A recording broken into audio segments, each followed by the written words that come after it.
Assalamualaikum warahmatullahi wabarakatuh. Perkenalkan, saya Nisa El Amala. Kali ini saya akan berbagi tentang prospek dari lulusan prodi PG PAUD ataupun PIAUD seperti itu. Atau di lain kampus tuh ada yang menyebutnya PGRA, ada yang menyebutnya juga PAUD seperti itu. Jadi itu sama saja, hanya beda penyebutannya saja. Kemudian kali ini saya akan membahas tentang lulusan PAUD yang profesional, mandiri, dan kreatif seperti itu. Nah, nantinya di video ini akan saya bahas terkait secara luas dulu apa sih yang dimaksud dengan pendidikan anak usia dini. Kemudian saya lanjutkan dengan pendidik PAUD karena memang untuk prodi PAUD, PG PAUD itu diharapkan nantinya itu menjadi pendidik PAUD atau guru PAUD. Nah, tetapi apabila nanti setelah lulus itu ternyata minatnya itu bukan mengajar di PAUD, mau ke profesi yang lain itu bisa seperti itu. Jadi sesuai passionnya saja. Kemudian setelah itu yang ketiga adalah profil lulusan dari prodi PAUD. Nantinya itu apa saja yang bisa mereka em, dapatkan, bisa mereka jadikan profesi untuk pekerjaan sehari-hari seperti itu. Nah, yang pertama, anak usia dini itu apa sih sebenarnya? Anak usia dini itu adalah anak yang berada pada masa pertumbuhan, baik di perkembangan fisiknya, kognitif, sosial emosional, atau biasa disingkat dengan SOSEM, kemudian ada bahasa dan juga nilai agama moral yang mencakup usia dari lahir atau 0 sampai usia 6 tahun. Jadi 6 ke 7 seperti itu. Jadi di bawahnya dari sekolah dasar. Makanya di sekolah dasar tuh diharapkan 7 tahun itu sudah masuk di sekolah dasar itu karena udah pas di eh, posisinya seperti itu. Tetapi di beberapa pendapat itu ada juga yang dimaksud dengan anak usia dini itu adalah 0 sampai 8 tahun.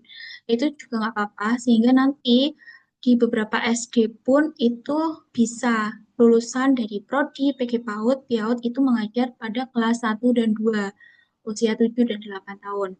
Nah, anak usia dini itu berada pada masa golden age.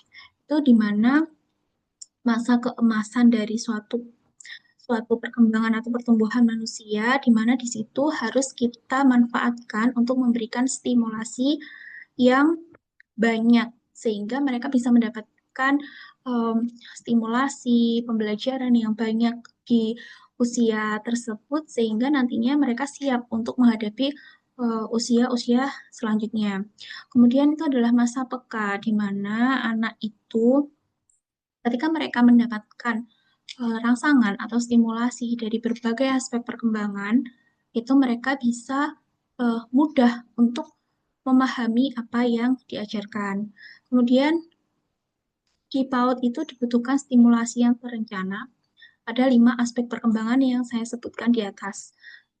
Terus PAUD itu merupakan fondasi atau dasar dasar pendidikan karakter, sehingga jika ingin anak itu mendapatkan atau menjadi seseorang dengan karakter yang baik, itu dari PAUD sudah kita persiapkan. Dan rasa ingin tahunya tinggi, seperti itu. Sehingga kita harus siap untuk memberikan jawaban-jawaban atas pertanyaan-pertanyaan dari anak. Nah, untuk aspek perkembangan anak itu ada 5. Yang pertama adalah nilai agama moral. Di situ anak-anak diajarkan tentang pendidikan agama sesuai agama yang dianutnya dan pendidikan moral. Nanti berhubungan juga dengan karakter seperti itu. Kemudian sosial emosionalnya. Anak diajarkan untuk bersosial dengan orang yang ada di sekitarnya, dengan teman sebaya, dan juga mengelola emosinya. Regulasi emosi itu kita ajarkan di prodi pendidikan anak usia dini sehingga anak itu nantinya akan dapat mengelola emosinya, dia dapat memahami emosi seperti itu sehingga dari kecil dia sudah bisa eh, perlahan-lahan mempelajari emosi yang dikeluarkan dari dirinya. Terus yang selanjutnya adalah fisik motorik ini. Fisik motorik itu ada motorik halus, motorik kasar, dan juga pembelajaran tentang pembiasaan hidup bersih dan sehat.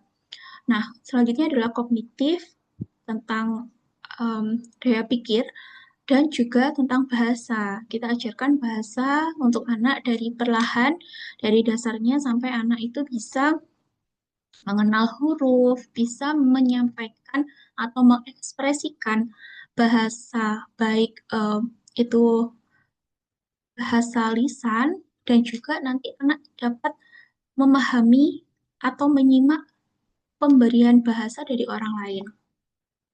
Selanjutnya, apa saja yang diajarkan selain aspek perkembangan anak di prodi pendidikan anak usia dini itu ada juga manajemen PAUD.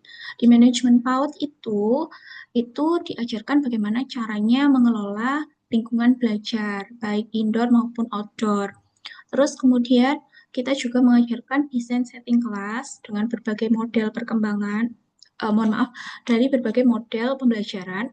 Kemudian ada manajemen kepala sekolah dan juga manajemen event organizer di PAUD. Kemudian apa saja sih yang harusnya dipahami oleh pendidik PAUD? Memang pendidik PAUD adalah yang utama kita arahkan seperti itu. Lulusan prodi PAUD itu arahnya yang awal tuh memang kita arahkan ke pendidik PAUD. Itu harus berkualifikasi S1, kemudian memiliki latar belakang pendidikan anak usia dini ataupun di psikologi juga. Kemudian kompetensinya itu ya di pedagogik, kepribadian, sosial, dan juga profesional. Kemudian yang selanjutnya adalah ability, harus memiliki kemampuan untuk menciptakan lingkungan belajar yang positif dan mendukung perkembangan anak. Nah, selanjutnya, apa saja selain pendidik PAUD yang bisa em, mahasiswa jadikan untuk profesi selanjutnya, yakni menjadi pengelola lembaga PAUD. Jadi kalau misalkan mahasiswa itu sudah memiliki yayasan, itu biasanya mereka enak menjadi pengelola di lembaga PAUD itu karena sudah mendapatkan mata kuliah pengelolaan, manajemen PAUD, desain setting kelas, seperti itu. Selanjutnya adalah asisten peneliti. Asisten peneliti yang pengembang bahan ajar. Bisa juga menjadi konsultan dan advokat PAUD, penulis, konten kreator, dan influencer di bidang PAUD. Seperti itu sudah banyak sekarang lulusan-lulusan PAUD yang menjadi konten kreator dan memberikan dampak positif untuk pembelajaran PAUD ke sekitarnya. Nah, lulusan dari PAUD ini diharapkan memiliki integritas yang tinggi, juga menguasai teknologi dan mampu mengintegrasikan nilai keislaman serta kearifan lokal dalam pengembangan anak usia dini. Nah, pendidik PAUD. PAUD itu bukan hanya KB ya, bukan hanya untuk anak usia 3 tahun, tapi PAUD itu kan tadi out atau anak usia dini itu kan 0 sampai 6 tahun. Jadi, di situ banyak sekali lembaga pendidikannya. Ada PAUD, ada RA, ada yang namanya PAUD memang. Kemudian RA atau Rotutul Atfal itu adalah sejenis TK tapi di lingkupnya Kementerian Agama. Itu untuk anak 4 sampai 6 tahun. Kemudian ada TK, itu taman kanak-kanak. Teman-teman sudah paham ya, taman kanak-kanak untuk 4 sampai 6 tahun, sama dengan RA. Tapi di bawah naungan dari Dinas Pendidikan. Kemudian ada KB atau kelompok bermain, itu di bawahnya TK, itu usia 2 sampai 4 tahun bisa. Terus TPA atau tempat penitipan anak itu mulai dari lahir sampai anak itu usia 6 tahun. Terus ada juga selain TPA itu daycare, kemudian um, Nah, di sini semuanya harus terintegrasi dengan keilmuan. Kemudian ada pengelola atau manajer, tadi ya, bisa jadi yayasan. Kemudian adalah asisten peneliti, ini memiliki kemampuan manajerial dan kepribadian yang baik sebagai asisten peneliti di bidang PAUD. Terus ada pengembang bahan ajar, mampu mengembangkan bahan ajar seperti buku pegangan, LKPD, dan juga buku bahan bacaan anak. Bisa jadi kan di PAUD itu kita juga mengajarkan ke mahasiswa untuk mendongeng, untuk membuat media, salah satunya adalah buku cerita. Jadi bisa untuk mengembangkan buku cerita anak. Jadi sebagai penulis juga bisa.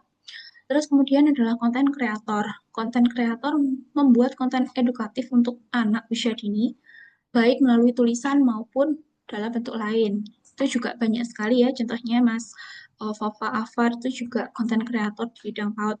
Kemudian menjadi konsultan atau pakar pendidikan di bidang PAUD, menjadi supervisor atau pelatih pada berbagai diklat PAUD dan juga influencer di media sosial terkait pendidikan anak. Contohnya seperti parenting dan lainnya. Nah, penulis, kemudian analis PAUD, ada juga laporan PAUD juga di eh, CPNS itu juga ada ya, selain sebagai guru TK itu juga ada untuk laporan PAUD. Kemudian edupreneur di bidang PAUD menjadi wirausaha di bidang PAUD seperti di percetakan untuk buku-buku anak usia dini, kemudian di apa namanya eh, suka membuat media, bagi mahasiswa yang suka membuat media yang bagus-bagus itu bisa dijual seperti itu, dijual sesuai dengan eh, aspek perkembangan anak dan itu bisa baik online maupun offline seperti itu. Karena juga ada banyak sekali pabrik mainan ya yang bisa besar seperti itu. Oke, itu tadi beberapa profesi yang saya sebutkan untuk lulusan dari prodi PG PAUD maupun PIAUD. Seperti itu ya teman-teman. Dan masih banyak sekali profesi yang berhubungan dengan prodi pendidikan anak usia dini. Jadi kalau misalkan nanti ada pertanyaan dari teman-teman terkait um, prospek dari lulusan prodi PAUD, nanti teman-teman bisa tuliskan di kolom komentar seperti itu. Terima kasih atas perhatiannya. Saya akhiri. Wassalamualaikum warahmatullahi wabarakatuh.